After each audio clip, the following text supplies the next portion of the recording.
This video will be about editing your pages on the mobile devices. So you have your desktop version, you worked on it, you modified the different things, and you want to modify things on how your website looks on mobile for some reason. By default, you can click on the phone view, and by default everything looks pretty well. So it scales down. You can modify the fonts, like I said, by going to global stylings and modifying how they look on mobile devices. So you can change all that. But if you want to do more modifications, you can do some of those. And for example, let's say that you want to add more spacing on top or bottom. So you can add a spacer or any other widget into your design, and you can adjust it just like this. And by adding any widget or block, you see that you have this blue phone icon. That means that this widget will only be available on mobile. So when you save, for example, and go on desktop, you will see that you will not have spacers. You only have the normal margins that you already had. Alright, so what else you can do? You want to modify the looks and things like this. Keep in mind that if you modify anything here, you'll change it also on desktop view. So if you want to completely modify this section, for example, you can simply copy it and then hide it for phone and from tablet.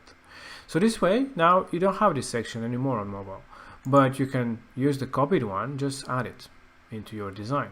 And as you can see, it has the mobile only tag, meaning that this whole section will not be visible on desktop anymore.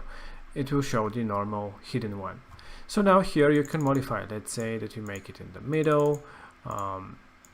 You want to add it in the middle again. Maybe add, I don't know, social media for some reason. I don't know, just to make it more interesting and different. Something like this. And you can completely modify it freely. And then you can click on Save Changes. Now this is your mobile top part now. And as you can see on desktop, again, it is all the same. It doesn't change. Okay, so you can this way modify and add different things into your blocks, hide the ones that you don't want, and add different elements and different blocks that are unique. So this way you can hide different things and show specific ones that you like. For example, this one, you don't want to have it, for example. You just can hide it for both. You also have the option to have the stretch option. So let's show this one. The stretch and not stretch shows that if you want, you can keep the columns as they were. In this case, it's not really good to have them like this, but I don't know, maybe if you have them smaller text or something. But yeah, just an example.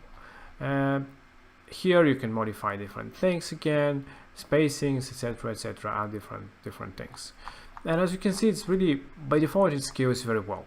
It's minor things that you can adjust here and there, hide a few sections, add different things to the mobile to make it more usable for your users. And this is it. You can do it also for mobile tablets as well. So for tablets, you can adjust different things, but by default, I think it looks pretty well the way it is. But again, if you want to add different things, you can do and hide things on mobile or on tablet only, so you can play around and create a completely different design for mobile devices. So this is how simple it is to build your designs on phone and tablet as well.